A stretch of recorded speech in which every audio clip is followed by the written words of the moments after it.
নমস্কার বন্ধুরা, শুভ সকাল। আমার স্নান ধান সব কিছু কমপ্লিট। এখন আমি ঠাকুর ঘরে এসেছি পুজো করতে। আমি কিভাবে পুজো করি চলো তোমাদেরকে একটু দেখাই। এই যে আমার সব কিছু পুজোর সব কিছু গোছানো কমপ্লিট হয়ে গেছে।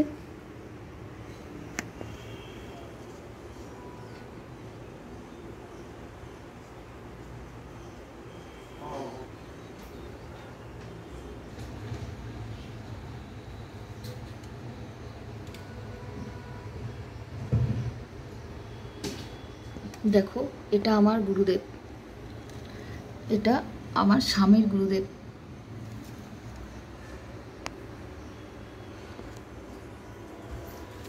এটা তারকেশ্বরের বাবা ভোলেনাথের ছবি। এটা আমার বজরংবলী বাবা। মেয়েদের তো বলে ছুতে নেই, আমি শুনেছি, তাই ঠাকুরকে বজরংবলী বাবাকে আলাদা করে বসিয়েছি। আর আমরা রামকৃষ্ণ ঠাকুরের দীক্ষা নিয়েছি। দেখো, এটা আমার মা লক্ষ্মী, এটা আমার রাধাকৃষ্ণ ঠাকুর, এটা বাবা ভোলেনাথ, এটা আমার লোকনাথ বাবা, এটা গোপাল ঠাকুর। এদেরকে আমি উপরে বসিয়েছি ঠাকুরগুলোকে। এটা আমার কালীর মা।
हरे कृष्ण कृष्ण कृष्ण हरे हरे, हरे राम राम राम हरे हरे कृष्ण कृष्ण कृष्ण हरे हरे, हरे राम राम राम हरे।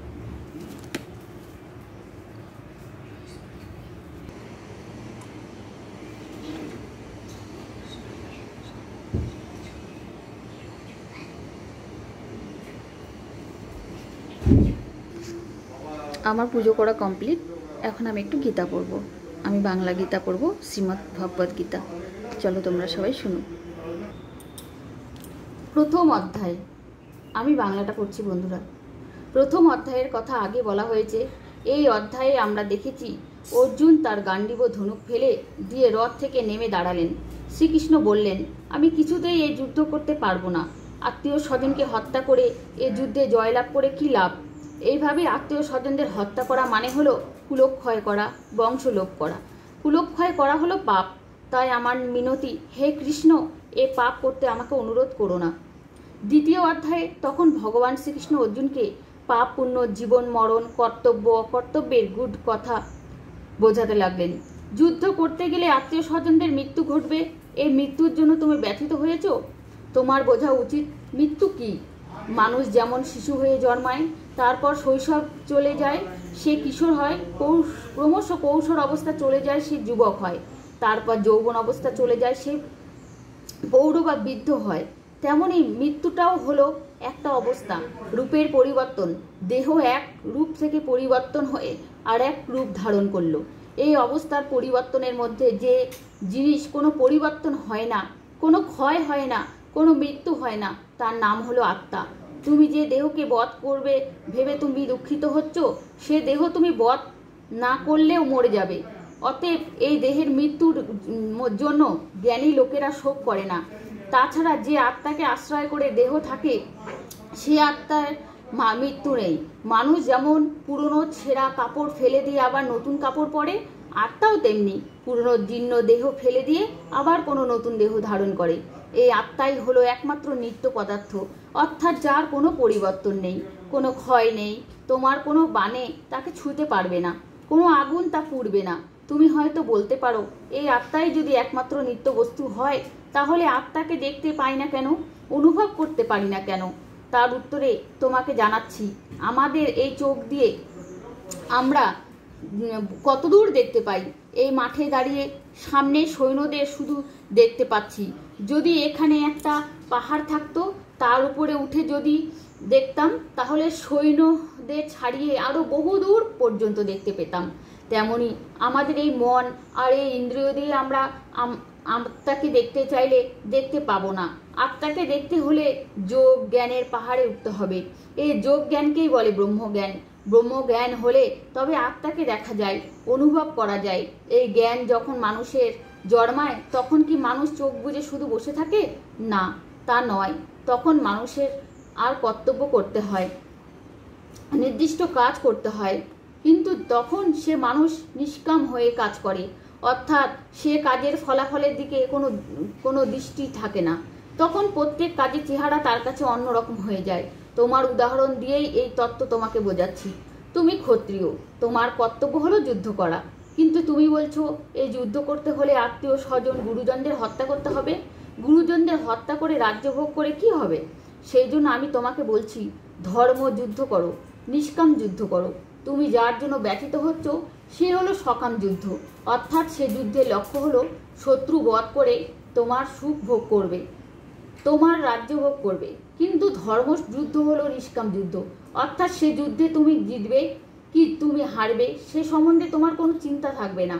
সে যুদ্ধের ফলে তুমি রাজ্য পাবে কি হারাবে তার কোনো ভাবনা থাকবে না। এই ধর্মযুদ্ধে আত্মীয় স্বজন বধে কোনো পাপ হয় না।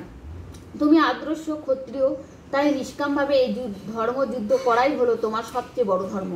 তৃতীয় অধ্যায়ে শ্রীকৃষ্ণের কথা শুনে অর্জুন বললেন, হে কৃষ্ণ, তোমার কথা আমি ঠিক বুঝতে পারছি না। তুমি কি বললে ব্রহ্ম জ্ঞানই একমাত্র মুক্তির উপায়, অথচ আবার আমাকে বলছো নিষ্কাম কর্ম করতে? আমি ঠিক বুঝতে পারছি না তোমার কথা। তখন ভগবান শ্রীকৃষ্ণ অর্জুনকে বললেন, তোমাকে আরো স্পষ্ট করে বুঝিয়ে বলছি, শোনো। মানব সভ্যতার গোড়ার দিকে মানুষের কল্যাণের জন্য আমি বেদের ধর্ম প্রচার করি। সেই বেদে আমি দুটো পথের কথা বলেছিলাম, একটা হলো জ্ঞানের পথ আর একটা হলো নিষ্কাম কর্মের পথ। এই জ্ঞানের পথ সকলের জন্য নয়, যারা আজীবন ব্রহ্মচর্য ব্রত পালন করেন তারাই এই পথের অধিকারী। কঠোর যোগ সাধনার দ্বারা তারা পরমহংস হন। তখন তাদের কাছে সমস্ত জ্ঞান আপন থেকে ধরা হয়, কিন্তু খুব কম লোকেই সেই কঠোর সাধনা করতে পারে। সেই জন্য সাধারণ লোক যারা যারা গৃহী, তাদের জন্য হলো এই নিষ্কাম কর্মের পথ। কামশূন্য হয়ে কাজ করতে করতে মন শুদ্ধ পবিত্র হয়ে যায়। সেই শুদ্ধ মনে তখন আপনা থেকে জ্বলে ওঠে বিশুদ্ধ জ্ঞানের আলো। নিষ্কাম কর্ম করতে হলে সবসময় ভাবতে হবে, আমি যে কাজ করছি সে ভগবানেরই কাজ, তারও ইচ্ছা পালন করছি মাত্র। তাই অর্জুন, আমি তোমাকে নিষ্কাম কর্ম করতে বলছি। অনাসক্ত হয়ে, অর্থাৎ আকাঙ্ক্ষাহীন হয়ে তুমি তোমার কর্তব্য পালন করে যাও, তাহলেই দেখবে তোমার চিত্তশুদ্ধি হয়ে গিয়েছে, এবং চিত্তশুদ্ধি হলেই মুক্তি পাবে। তাই তোমাকে বলছি, জয় পরাজয়ের কথা ভুলে যুদ্ধ করো, হিংসা বা হত্যার কথা ভুলে যুদ্ধ করো। ক্ষত্রিয় তুমি যুদ্ধ করাই হলো তোমার ধর্ম। যারা নিজের সুবিধার জন্য স্বধর্ম ত্যাগ করে তারা ঘোরতর অন্যায় করে। স্বধর্মের মরণও ভালো, কিন্তু পরধর্ম ভয়াবহ।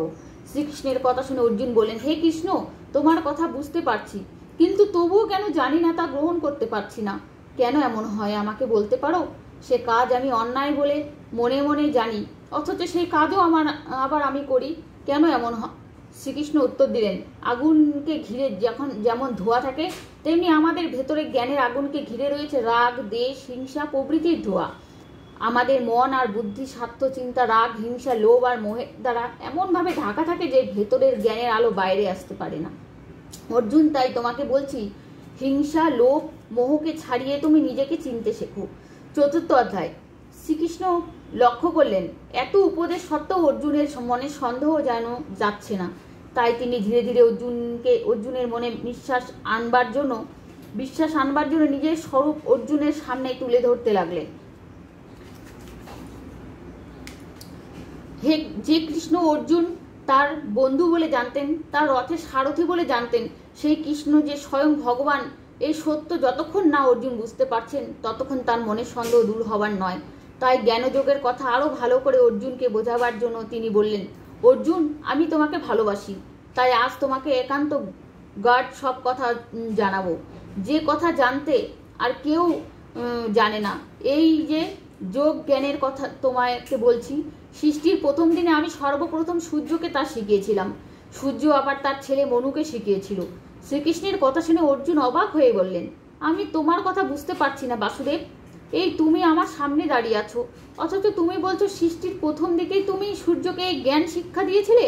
সূর্যের সৃষ্টির হয় কল্পান্ত যুগ আগে, আর তুমি সেদিন মাত্র বসুদেবের ঘরে জন্মগ্রহণ করেছো। তুমি কি করে সূর্যকে উপদেশ দিলে?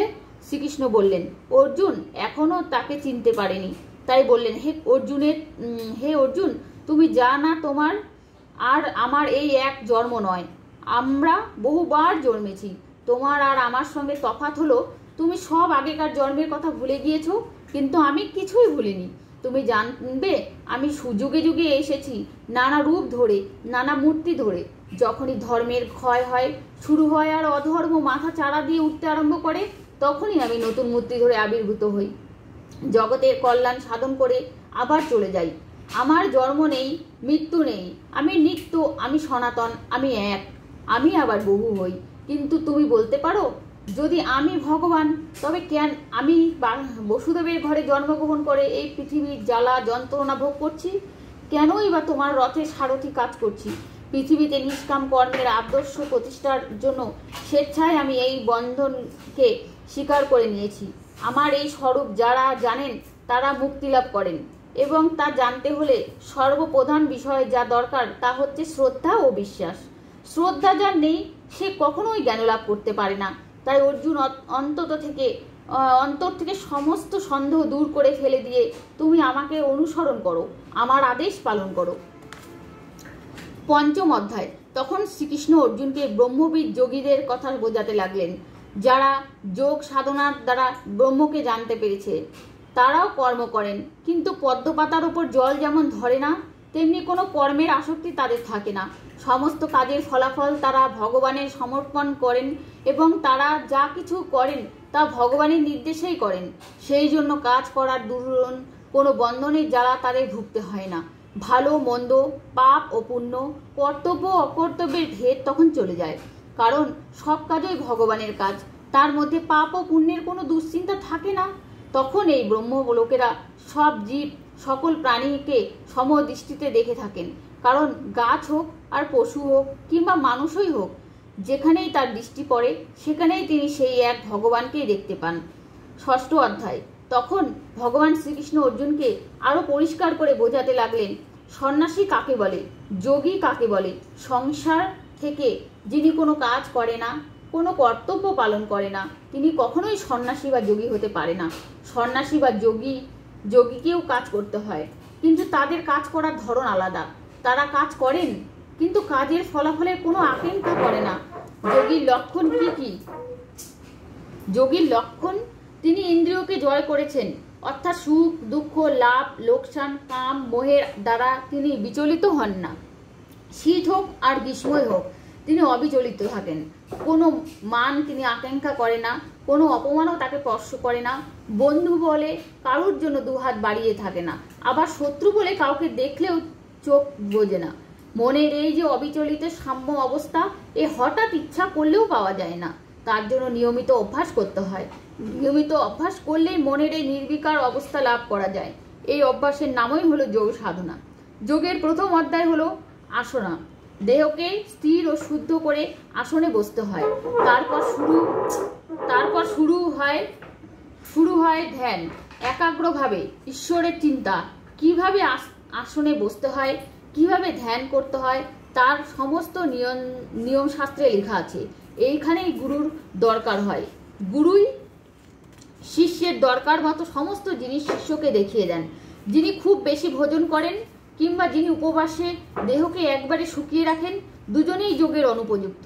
যিনি সবসময় ঘুমোতে ভালোবাসেন কিংবা যিনি সারা রাত জেগে থাকতে চান, দুজনেই যোগের অনুপযুক্ত।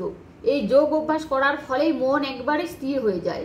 এক অদ্ভুত আনন্দের রসে সমস্ত চেতনা ডুবে যায়, তাকেই বলে সমাধি। তখন আর সে মনকে কোনো দুঃখ, কোনো ব্যথা, কোনো লোভ বা কোনো মোহ স্পর্শ করতে পারে না। সেই শুধু মনে তখন ভগবানের আবির্ভাব ঘটে। সমস্ত শুনে অর্জুন বললেন, আমার মনে একটা কথা উঠেছে। তোমাকে জানাচ্ছি। ধরো একজন লোক খুব শ্রদ্ধার সঙ্গে যোগ অভ্যাস করতে আরম্ভ করলো, বহুদিন ধরে নিয়মিত সাধনাও করলো, কিন্তু ক্রমশ তার চেষ্টা শিথিল হয়ে এলো, আর তেমন নিষ্ঠা করে যোগ অভ্যাস করে না বা পারে না। সে লোকের কি হয়? শ্রীকৃষ্ণ উত্তর দিলেন, লোককে যোগভ্রষ্ট বলে যোগভ্রষ্ট লোক ভগবানকে পায় না, কিন্তু মৃত্যুর পর কিছু কাল সে স্বর্গসুখ ভোগ করে। তারপর তাকে আমি নতুন জন্ম দিই আমারও ইচ্ছায়। তখন সে শ্রীমান সদাচারী কোনো সুখী ধনীর ঘরে জন্মগ্রহণ করে, কিংবা সে বংশে বড় জ্ঞানী বা তপস্বীরা জন্মগ্রহণ করেন, সেই বংশে তার জন্ম হয়। সেটা কম সৌভাগ্যের কথা নয় অর্জুন। সপ্তম অধ্যায়। অর্জুনের মনে সন্দেহ তবুও যায় না। অর্জুন বললেন, হে শ্রীকৃষ্ণ, তুমি বলছো একমাত্র ভগবানকেই স্মরণ করতে, তবে এই সব অসংখ্য দেবতা কেন? ভগবানের যদি একমাত্র সত্য হন, তবে তাকে আমরা দেখতে পাই না কেন? অর্জুনের এই প্রশ্ন শুনে শ্রীকৃষ্ণ বললেন, অর্জুন এখনো মনে মনে তাকে বাসুদেবের ছেলে বলেই দেখছেন। তাই তিনি তার স্বরূপ প্রকাশ করবার জন্য বললেন, সমস্ত মন আমাকে সমর্পণ করে যে আমার ভজনা করে, আমি তাকে তার ইচ্ছা মতো সব দিয়ে থাকি। তবে হাজার হাজার লোকের মধ্যে হয়তো একজন লোক তাকে যে সত্যি সত্যি আমাকে মন প্রাণ দিয়ে চায়। আরও শোনো, আমাকে যার মন প্রাণ দিয়ে চায় তাদের মধ্যে হাজারে একজন হয়তো আমাকে জানতে বা চিনতে পারে।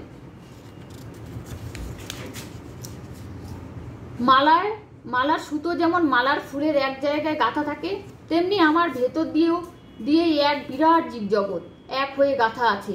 জলের মধ্যে যেটা রস, আমি সেই রস। চাঁদ আর সূর্যের মধ্যে যে আলো, আমি সেই আলো। বাতাসে আমি গন্ধ হয়ে আছি, আগুনে আমি তেজ হয়ে আছি, সর্বপ্রাণীর দেহে আমি প্রাণ হয়ে আছি। অথচ তুমি বলছো লোকে আমাকে দেখতে বা চিনতে পারবে না কেন?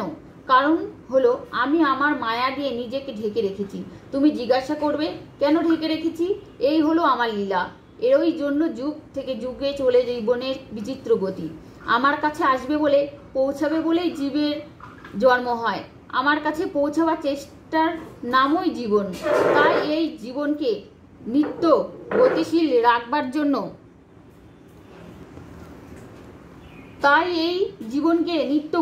রাখবার জন্য আমি সত্য, রজ, তম নামের 3টি গুণের সৃষ্টি করেছি। প্রত্যেক জীব এই 3টি গুণের কম বেশি মাত্রা দিয়ে তৈরি। এই 3টি গুণই হলো আমার মায়া। আমি এই 3টি গুণের আড়ালে প্রত্যেক প্রাণীর ভেতরে বাস করি। তাই আমাকে জানতে হলে, আমার কাছে পৌঁছতে হলে এই 3টি গুণকে ছাড়িয়ে আসতে হবে। এই 3টি গুণকে ছাড়িয়ে ওঠা অত্যন্ত কঠিন ব্যাপার। যে আমার শরণাগত হয়, আমি কৃপা করে তার চোখের সামনে থেকে এই 3টি গুণের মায়া সরিয়ে নিই। যতক্ষণ এই মায়া আচ্ছন্ন করে থাকে, ততক্ষণ কেউ আমাকে দেখতে পায় না। দেখতে পায় না শুধু নয়, দেখতে চায় না। সত্য, রজ বা তমগুণের মোহে সে তখন আমাকে অস্বীকার করে। তুমি বিভিন্ন দেবতাদের কথা বলেছ। মানুষ নিজের সুখ, নিজের ঐশ্বর্য বা শক্তি কামনা করে নানা মূর্তিতে নানা দেবতার পূজা করে, কিন্তু প্রত্যেক দেবতাই হলো আমার ওই বিভিন্ন রূপের প্রকাশ। এই কথা জেনো, যে মূর্তি ধরে পূজা করুক না কেন, সে পূজা আমারই কাছে পৌঁছায়। অষ্টম অধ্যায়। শ্রীকৃষ্ণের কথা অর্জুনের মনে একটু একটু করে আগ্রহ জেগে উঠতে লাগলো। তিনি ঈশ্বর, ব্রহ্ম, অধ্যাত্ম, যজ্ঞ, অধিযজ্ঞ ইত্যাদি ব্যাপারের সম্বন্ধে একটার পর একটা প্রশ্ন করতে লাগলেন, আর ভগবান শ্রীকৃষ্ণ একে একে তার উত্তর দিয়ে চললেন। ক্রমশ অর্জুনের মন কৃষ্ণময় হয়ে উঠল। আকুলতা ভরে অর্জুন শ্রীকৃষ্ণকে বললেন, হে শ্রীকৃষ্ণ, যখন মৃত্যুর ছায়া এসে পড়বে আসবে অন্তিম সময়, সে সময় কিভাবে তোমাকে জানতে পারবো, কিভাবে তোমাকে স্মরণ করতে পারবো? ভগবান শ্রীকৃষ্ণ বললেন, অর্জুন, মৃত্যুকালে মানুষ যে চিন্তা করতে করতে দেহত্যাগ করে, পরজন্মে সেই চিন্তার মধ্যেই সে জন্মগ্রহণ করে। তাই মৃত্যুকালে কেউ যদি আমাকে স্মরণ করে দেহত্যাগ করে, তাহলে পরজন্মে সে আমাকেই পায়। অতএব অর্জুন, তুমি আমার কথা শোনো। এই সাময়িক মনের দুর্বলতা ফেলে দিয়ে তুমি আমাকে সব সময় মনে রেখে যুদ্ধ করো। পাপ, পুণ্য, ন্যায়, অন্যায়, কর্তব্য, অকর্তব্য এই সব নিয়ে কোনো ভাবনা করবার দরকার নেই। তুমি নিশ্চিন্ত জেনো, এইভাবে যদি আমাকে স্মরণ করে তোমার কর্তব্য করে যাও, তাহলে আমি তোমাকে পরম মুক্তি দেব। নবম অধ্যায়। তারপর শ্রীকৃষ্ণ অর্জুনকে সকল যোগের শ্রেষ্ঠ যে যোগ, সেই রাজযোগের কথা বুঝিয়ে বললেন। সমস্ত মহাশূন্য ব্যাপে যেমন বাতাস আসে, অথচ সেই বাতাসকে দেখা যায় না, তেমনি প্রত্যেক প্রাণীকে আশ্রয় করে আমি রয়েছি। বাতাসের মতোই অব্যক্ত, অদৃশ্য হয়ে আমি চরাচর ছেয়ে আছি। এই যে চারিদিকে গাছপালা, মানুষ, জন্তু, নানা বিচিত্র জিনিস সব দেখছো, যখন প্রলয় আসে তখন সে সমস্তই আমার মধ্যে অদৃশ্য হয়ে যায়। অর্থাৎ চারিদিকে যেসব জিনিস ইন্দ্রিয় দিয়ে দেখছো সবই নশ্বর, একদিন না একদিন নষ্ট হয়ে যাবেই। এবং এই সব অবির বর জিনিসের মধ্যেই বিরাজ করেছেন ভগবান, যার মৃত্যু নেই, নাশ নেই, ক্ষয় নেই। তাই প্রলয়ের কালে তিনি শুদ্ধ, একা থাকবে জেগে, আবার তার থেকে শুরু হবে নতুন প্রাণের সৃষ্টি। এইভাবে প্রলয় আর সৃজনের মধ্যে দিয়ে চলছে সৃষ্টির এই বিচিত্র লীলা। এই নিত্য পরিবর্তনশীল বিচিত্র সৃষ্টির মধ্যে তাই একমাত্র অপরিবর্তনশীল স্থির ধ্রুব যে জিনিস, তিনি হলেন ঈশ্বর, তিনি ভগবান। সামান্য পরিবর্তন মানুষ বিচলিত হয়ে ওঠে, আঘাত পেলে কাঁদে, মৃত্যু দেখলে ব্যথিত হয়। এই প্রচণ্ড প্রলয় আর সৃজনের নিত্য পরিবর্তনের মধ্যে আমি থাকি উদাসীন। এর কোনো শোক বা দুঃখ বা ব্যথা আমাকে স্পর্শ করে না। এবং যেসব জ্ঞানী লোক আমাকে জানেন তারাও এই পরিবর্তনের কোনো দুঃখ পান না। আমাকে পাবার জন্য কেউ যজ্ঞ করে, কেউ কঠিন তপস্যা করে, কেউ বা আপনার লোক ভেবে সেবা করে। যদি কেউ ভক্তি করে আমাকে সামান্য ফুল আর ফল আর জল দেয়, আনন্দে আমি তাই গ্রহণ করি। যে আমার উপর তার সব ভার ছেড়ে দেয়, আমি আনন্দে তার সব বহন করি। তাই বলছি অর্জুন, তুমি যা কিছু করো, যা কিছু খাও, যা কিছু পূজা করো, যা কিছু দান করো, যা কিছু গ্রহণ করো, সব আমাতেই সমর্পণ করো। আমি সব দুঃখ, দৈন্য, পাপ, তাপ থেকে তোমাকে রক্ষা করব। যদি কোনো পাপী লোকেও একনিষ্ঠ হয়ে আমাকে ভালোবাসে, আমাকে চায়, আমি তার সব পাপের বোঝা নিজের হাতে নামিয়ে দিই। তাই অর্জুন, তুমি তোমার সমস্ত চিন্তা, সব মন আমাতেই সমর্পণ করো। দশম অধ্যায়। অর্জুনের মনের সংশয় দূর করবার জন্য শ্রীকৃষ্ণ স্পষ্টভাবে তার নিজের পরিচয় অর্জুনের সামনে তুলে ধরলেন। তিনি জানতেন অর্জুন তাকে বন্ধু বলে জানে। অর্জুনের রথের সারথি হয়ে তিনি অর্জুনের কাজ করছেন। তাই তার মুখ থেকে অর্জুন যখন শুনলেন যে তিনি স্বয়ং ভগবান ধর্মরক্ষার জন্য মানুষের দেহ ধারণ করেছে, তখন সে কথাকে ধ্রুব সত্য বলে মেনে নিতে অর্জুনের মনে সংশয় হতে পারে। সংশয় হওয়াই স্বাভাবিক। শ্রীকৃষ্ণ বুঝলেন অর্জুনের মন এখনো সংশয় দুলছে। অর্জুন তাকে মানুষ হিসেবে বারবার দেখে এসেছে। হয়তো মানুষের মধ্যে তিনি অসাধারণ, কিন্তু যিনি স্বয়ং ভগবান, তার কাছ থেকে মানুষ অলৌকিক শক্তির পরিচয় পেতে চায়। এই অলৌকিক শক্তিকে আমরা বিভূতি বলি। অর্জুনের মনের সংশয় দূর করবার জন্য শ্রীকৃষ্ণ তার বিভূতির কথা অর্জুনের কাছে প্রকাশ করে বললেন, হে অর্জুন, সাধারণ লোকের মতন এই নরদেহ দেখে তুমি আমাকে মানুষ বলে ভুল করো না। আমি ইচ্ছা করে এই নরদেহ গ্রহণ করছি, নইলে আমার জন্ম নেই, মৃত্যুও নেই। আমি সেই অনাদি অনন্ত পরম পুরুষ, তোমার ঈশ্বর বলে যাকে জানো।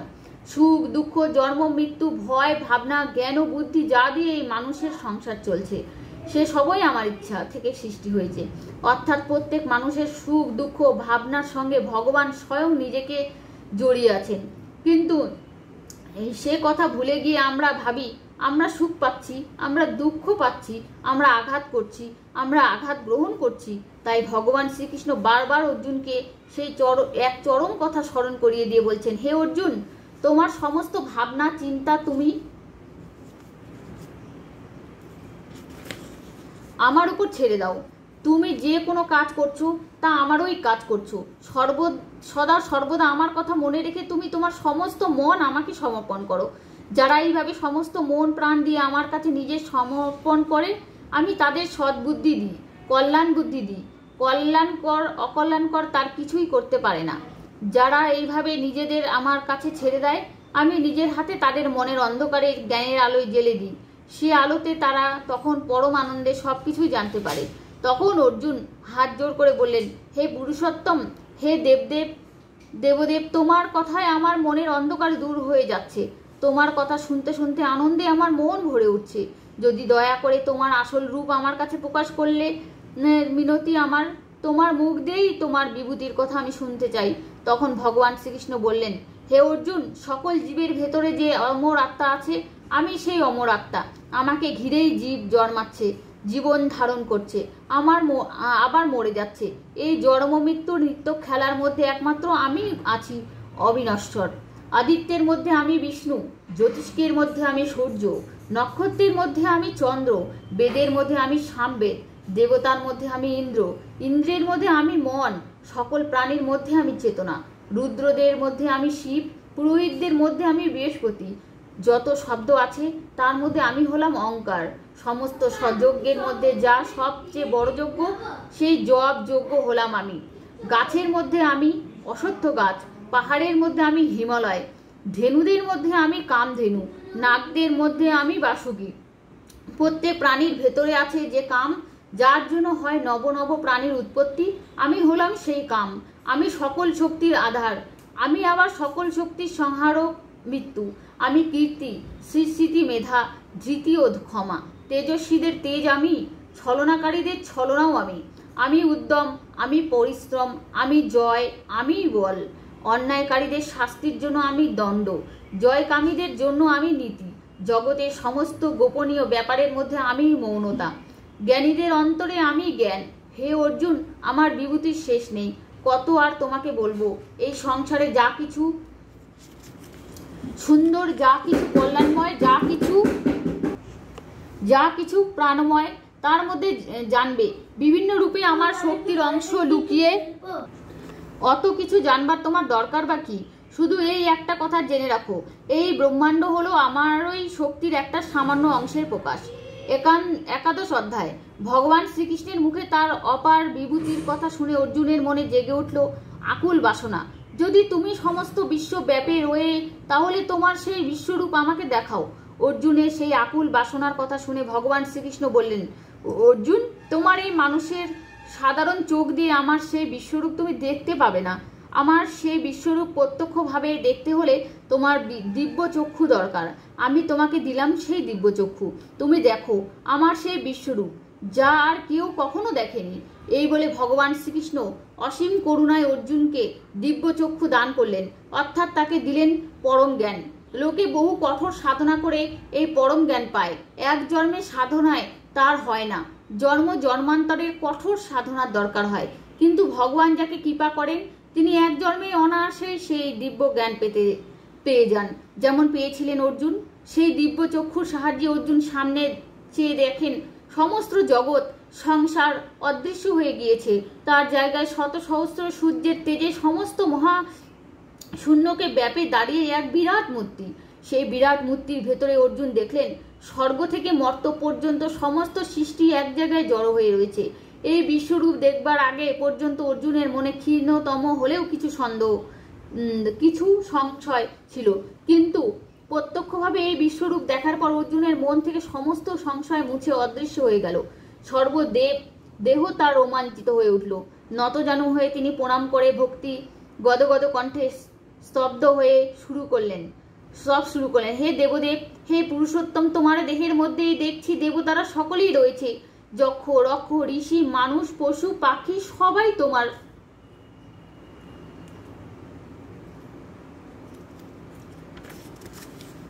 ওই বিরাট দেহে রয়েছে। চারিদিকে ছড়িয়ে পড়েছে তোমার অসংখ্য বাহু, অসংখ্য তোমার পা, অসংখ্য তোমার চোখ চারিদিক ব্যাপ্ত করে চেয়ে রয়েছে তোমার। কোথায় তোমার আরম্ভ, কোথায় তোমার মধ্যস্থ, কোথায় বা তোমার শেষ, কিছুই দেখতে পাচ্ছি না। তোমার বিরাট মুখের গহরে ভেতরে তোমার দাঁতে সংলগ্ন হয়ে ঝুলছে ভীষ্ম, দ্রোণ, কর্ণ, কৃপ, কুরুক্ষেত্রের সব মহারথীরা। জ্বলন্ত আগুনের শিখার মতো শত শত শিখা তোমার মুখের ভেতর থেকে বেরোচ্ছে। যেমন জগতের সব নদী মহাসাগরের দিকে ছুটে চলে, তেমনি কুরুক্ষেত্রের যুদ্ধের সমস্ত বীরেরা দেখছি তোমার ওই জ্বলন্ত অগ্নিশিখার দিকে ছুটে চলেছে। পতঙ্গ সকল যেমন মরবার জন্য আগুনের মধ্যে ঝাঁপিয়ে পড়ে, তেমনি তোমার মুখের জ্বলন্ত অগ্নিতে পতঙ্গের মতো লোক ঝাঁপিয়ে পড়ছে। অদৃশ্য হয়ে যাচ্ছে তোমার উগ্র তেজে, সমস্ত সৃষ্টি জ্বলে যাচ্ছে। ভয়ে আমার সর্বশরীর কাঁপছে। হে প্রভু, কেন এই ভয়াবহ মূর্তিকে তুমি দেখা দিলে? তখন ভগবান বললেন, এই ভয়ঙ্কর মূর্তিকে আমি সৃষ্টিতে ধ্বংস করব। প্রয়োজন শেষ হলে আমি মহাকালের রুদ্র মূর্তিতে সমস্ত ধ্বংস করি।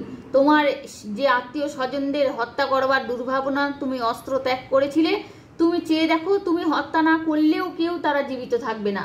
তোমার আগেই আমি তাদের বধের আয়োজন করে রেখেছি, তুমি শুধু নিমিত্ত হবে মাত্র। তাই আমার কথা শোনো। অর্জুন ক্ষুদ্র হৃদয় দৈর্বল্য ছেড়ে ফেলে দিয়ে অস্ত্র হাতে জেগে ওঠো, আবার তোমার কর্তব্য পালন করে শত্রুদের বধ করো। ভগবান শ্রীকৃষ্ণের কথায় অর্জুনের মনের ভুল ভেঙে গেল। তিনি বুঝলেন এতদিন বন্ধু বলে মানুষ বলে যাকে জেনেছিলেন তিনি ভগবান, অসীম করুণাময় তাদের সহায় হয়েছে। তাই নতজানু হয়ে বললেন, হে প্রভু, হে দেবদেব, বন্ধু বলে সখা বলে তোমাকে অজ্ঞানবশত কত অন্যায় কথা হয়তো বলেছি, কত ভুল বুঝেছি। দয়া করে সেসব ত্রুটি ক্ষমা করো। আজ আর আমার কোনো ভ্রান্তি নেই। আমি জেনেছি তুমি পরম দেব, তুমি এই সৃষ্টির পালক, তুমি গুরুর গুরু, ত্রিভুবনের অদ্বিতীয়। হে দেব, পিতা যেমন পুত্রের অপরাধ ক্ষমা করে, সখা যেমন সখার অপরাধ ক্ষমা করে, তেমনইভাবে আমার সব অপরাধ ক্ষমা করো। তোমার এই ভয়ঙ্কর রুদ্রমূর্তি তুমি সম্বর করে নাও, আর বদলে দয়া করে একবার তোমার সেই মধুর মূর্তি দেখাও। শঙ্খ চক্র গদা পদ্মধারী তোমার সেই মধুর শ্যামল চিরসুন্দর রূপ একবার দেখাও।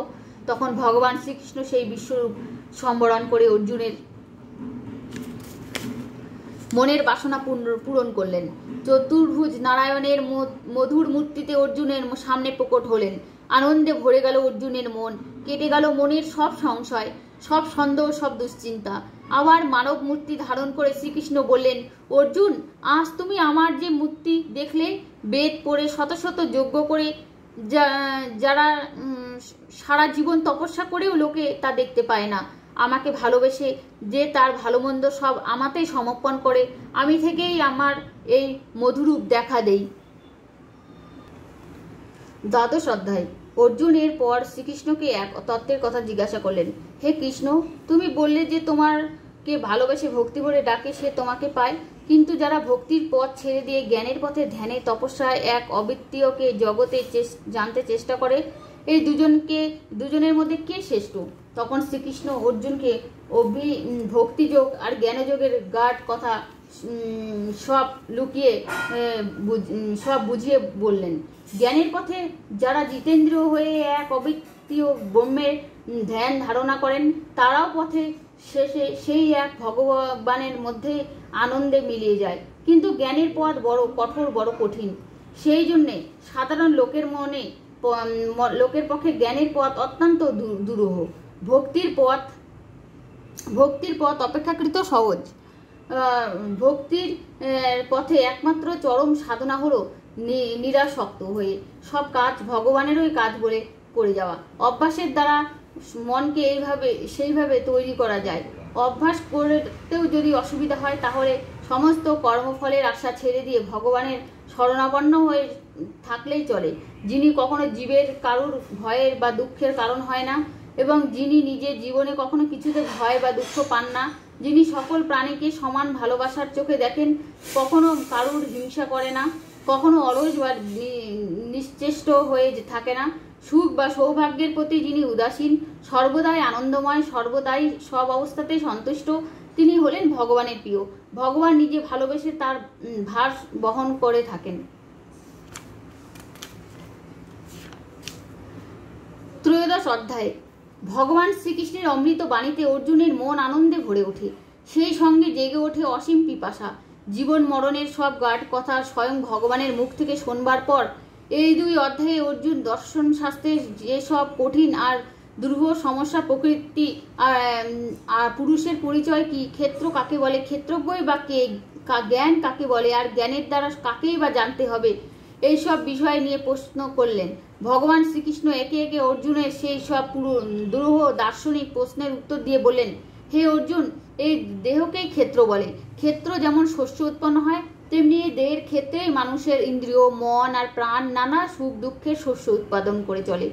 যিনি দেহের ক্ষেত্রে ইন্দ্রিয়, মন আর প্রাণের সমস্ত কাজ প্রত্যক্ষভাবে দেখতে পান, তাকে ক্ষেত্রজ্ঞ বলে। এবং তুমি জানবে, প্রত্যেক ক্ষেত্রজ্ঞের মধ্যে আমি পরম ক্ষেত্রজ্ঞ হয়ে বিরাজ করি। ক্ষেত্র আর ক্ষেত্রজ্ঞের ব্যাপার যে আলোতে দেখা যায়, তাকেই বলে জ্ঞান। যিনি সকলের মধ্যে আছেন অথচ অদৃশ্য, যিনি সর্বকালকে ব্যপ্ত করে আছেন, যিনি একান্ত কাছে থাকেন অথচ বহু বহু দূরে, তিনি হলেন একমাত্র জ্ঞেয়। বা জ্ঞান জানবার বস্তু। এইভাবে ভগবান শ্রীকৃষ্ণ অর্জুনকে একে একে দর্শন শাস্ত্রের সমস্ত গাঢ় কথা ব্যাখ্যা করে বললেন, অর্জুন, সমস্ত জ্ঞানের মধ্যে যেটার সার কথা এইবার তোমাকে তাই জানাচ্ছি। প্রকৃতি আর পুরুষের সংযোগে সৃষ্টির সমস্ত জিনিসের উদ্ভব হয়। আমি পুরুষ, আমার ওই শক্তির আর এক রূপে প্রকৃতিকে আমি ত্রিগুণময়ী করছি। সত্য আর রজ আর তম হলো এই তিন গুণ। প্রত্যেক জীব প্রকৃতি রূপা মহামায়া, মায়ার বন্ধ। মহামায়া সত্য, রজ আর তম এই তিন গুণের দড়ি দিয়ে, এবং তুমি জানবে প্রত্যেক ক্ষেত্রজ্ঞের মধ্যে আমি পরম ক্ষেত্রজ্ঞ হয়ে বিরাজ করছি। ক্ষেত্র আর ক্ষেত্রজ্ঞের ব্যাপার যে আলোতে দেখা যায় তাকেই বলে জ্ঞান। যিনি সকলের মধ্যে আছেন অথচ অদৃশ্য, যিনি সর্বকালে ব্যক্ত করে আছেন, তিনি একান্ত কাছে থাকেন অথচ বহু বহু দূর, তিনি হলেন একমাত্র জ্ঞেয় বা জ্ঞান জানবার বস্তু। এইভাবে ভগবান শ্রীকৃষ্ণ অর্জুনকে একে একে শাস্ত্রের সমস্ত গাঢ় কথা ব্যাখ্যা করে বলেন, অর্জুন, সমস্ত জ্ঞানের মধ্যে যেটা সার কথা এইবার তোমাকে তাই জানাচ্ছি। প্রকৃতি আর পুরুষের সংযোগে সৃষ্টির সমস্ত জিনিসের উদ্ভব হয়। আমি পুরুষ, আমার ওই শক্তি আর এক রূপে প্রকৃতিকে আমি ত্রিগুণাময়ী করছি। সত্য, রজ আর তম হলো এই তিন গুণ। প্রত্যেক জীব প্রকৃতি রূপা মহামায়া, মায়ার বদ্ধ। মহামায়া সত্য, রজ আর তম এই তিন গুণের দড়ি দিয়ে সমস্ত জীবকে বেঁধে রেখেছেন। সত্যগুণের লক্ষণ হলো শান্ত ভাব, নির্মলতা, জ্ঞান, আনন্দ। রজগুণের লক্ষণ হলো অনুরাগ, তৃষ্ণা, বাসনা, সুখের লালসা। তমগুণের লক্ষণ হলো আলস্য, নিদ্রা, অজ্ঞান, ভ্রান্তি। সত্যগুণে মানুষের আনন্দের পথে টেনে নিয়ে যায়। রজগুণ মানুষকে কর্মাচঞ্চল করে তোলে এবং তমগুণ মানুষকে সমস্ত শক্তি আর সদিচ্ছাকে অন্ধকারে ঢেকে রাখে। মানুষের সাধনা হলো এই তিন গুণের ওপরে ওঠা। সত্যগুণ খুবই ভালো, তমগুণ তা হলো মহামায়ার প্রকৃতির ওই একটা বন্ধন দড়ি। তাই যে মানুষকে মুক্তি